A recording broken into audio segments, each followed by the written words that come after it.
Xin chào và chào mừng các bạn trở lại với phân tích game. Theo như thời điểm video này ra mắt thì chỉ còn vài ngày nữa, tựa game siêu phẩm hành động thần thoại God of War Ragnarok sẽ ra mắt. Và trong video này mình sẽ đem đến cho các bạn không chỉ là cốt truyện của trò chơi cho đến thời điểm hiện tại, mà còn là nguồn gốc ban đầu của vị thần chiến tranh Kratos. Lưu ý là video này mình sẽ chỉ dẫn cốt truyện đến phần God of War 4 và sẽ không hề tiết lộ bất kỳ thứ gì trong phần Ragnarok. Phát triển bởi Santa Monica Studio, phát hành bởi Sony. God of War là một series game hành động ra mắt bản đầu tiên vào 2005. Trò chơi ban đầu lấy bối cảnh Hy Lạp cổ đại, nơi có sự tồn tại của các vị thần và những sinh vật truyền thuyết. Từ thuở xa xưa, thế giới được cai trị bởi các Titan, đứng đầu là Kronos. Do một lời tiên tri về việc một người con của Kronos sẽ lật đổ ông ta, Kronos đã nuốt con mình vào bụng. Nhưng một người con còn sót lại của Kronos là Zeus đã chống lại cha mình, giải thoát cho những anh em và tạo nên một lực lượng thần thánh tuyên chiến với các Titan. Zeus và anh em của mình đã thắng trong cuộc chiến và vì thế họ trở thành các vị thần cai quản thế giới tại đỉnh Olympus, trong khi những Titan thì bị giam cầm hoặc lưu đày ở tận cùng thế giới. Nhưng sau một thời gian cai quản, các vị thần bắt đầu muốn nhiều quyền lực hơn và dần dẫn đến một cuộc nội chiến.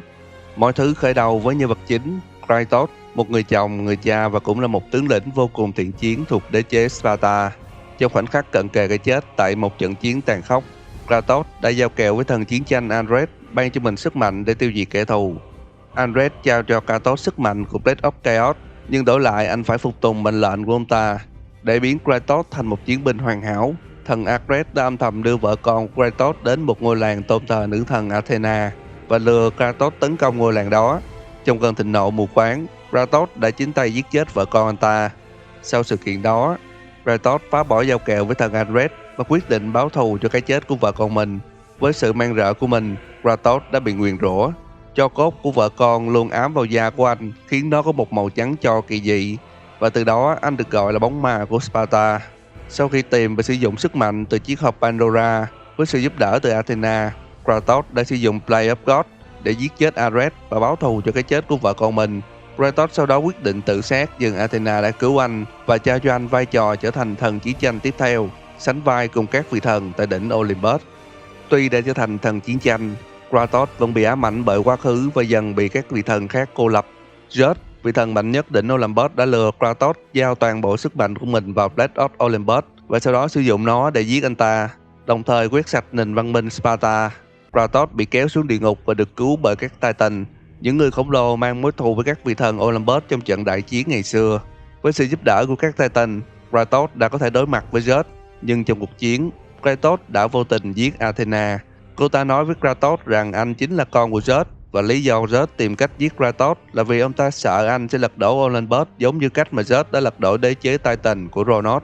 Kratos quay ngược thời gian về trận đại chiến năm xưa và đưa tất cả Titan đến hiện tại, nơi mà sức mạnh của các vị thần Olympus đã suy yếu. Từ đó mở ra cuộc chiến lật đổ các vị thần. Kratos đã giết rất nhiều vị thần trong cuộc chiến này, nhưng các Titan cũng đã phản bội lại anh. Hành trình quay lại đỉnh Olympus đã đưa Kratos gặp lại linh hồn của Athena và nhiều cuộc chiến với các vị thần hùng mạnh. Cuối cùng, Kratos cũng giết được Zeus, và với mối thù đã hoàn tất, Kratos đã tự sát bằng thanh gươm Olympus và giải phóng sức mạnh của các vị thần ra khắp thế giới. Nhưng ta đều biết, Kratos vẫn sống sau sự kiện đó. Ông lang thang và sống một cuộc đời ẩn dật tại Bắc Âu. Vùng đất Bắc Âu này cũng có một câu chuyện nền tảng của nó. Từ rất lâu về trước, một hiệp ước hòa bình được lập ra giữa Odin và chủng tộc người khổng lồ Jotunheim. Để ngăn chặn tận thế Ragnarok, Odin đã ra lệnh cho những người con của mình truy lùng và tiêu diệt tất cả chủng tộc người khổng lồ ở cửu giới. Một người khổng lồ tên là Frey đã tìm cách giải cứu chủng tộc người khổng lồ khỏi sự truy sát từ những người con của Odin, đồng thời chặn mọi cánh cổng liên kết của Jotunheim với cửu giới. Một thời gian sau, Frey gặp được Kratos. Họ yêu nhau và sinh ra một người con trai tên là Atreus. Nhận biết về tương lai của Atreus, từ khi còn nhỏ, Frey và Kratos đã huấn luyện cho cậu bé cách chiến đấu và những kiến thức cổ ngữ. Frey đã sử dụng một loại phép thuật lên những cái cây xung quanh nhà để ngăn chặn sự truy lùng của những thế lực thần thánh. Gia đình họ đã có một cuộc sống yên bình cho đến khi các sự kiện trong God of War 4 xảy ra. Trước khi chết, Frey đã trao cho Kratos chiếc rìu Leviathan của mình. Cô yêu cầu được hỏa táng thi thể và rải tro cốt tại đỉnh núi cao nhất cửu giới. Ngay khi cuộc hành trình bắt đầu, Kratos và Atreus đã bị tấn công bởi Balder, một vị thần và cũng là con của thần tối cao Odin. Sau đó, với sự giúp đỡ từ hai anh em thợ rèn Rock và Sindri cùng phù thủy Freya, họ đã đến được đỉnh Midgard và gặp được nhà thông thái Mimir. Ông nói với hai cha con rằng đỉnh núi cao nhất cửu giới không nằm ở Midgard mà là ở Jotunheim, thế giới của người khổng lồ, nơi mà lúc này đã chặn mọi cánh cổng liên kết với cửu giới.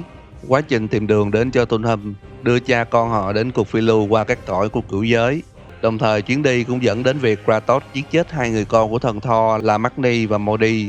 Họ còn phát hiện ra Baldur là con trai của Freya, và chính câu thần chú của Freya đã khiến cho Baldur trở nên bất hoại với mọi thứ. Trong nỗ lực cuối cùng, Baldur tìm cách giết Freya nhưng Kratos đã kịp thời giết hắn.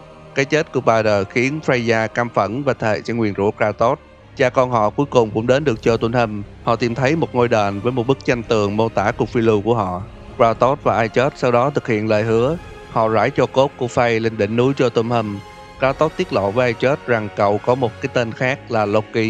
Quay trở lại Midgard, Mimir cảnh báo với hai cha con rằng mùa đông Fimbulwinter sẽ sớm bắt đầu, và đó cũng là dấu hiệu cho sự xuất hiện của Ragnarok, một sự kiện được các nhà tiên tri đề cập rằng sẽ là trận chiến dẫn đến cái chết của nhiều vị thần và là sự tái sinh của thế giới mới. Và đó là tóm tắt cốt truyện của toàn bộ series God of War cho đến thời điểm hiện tại.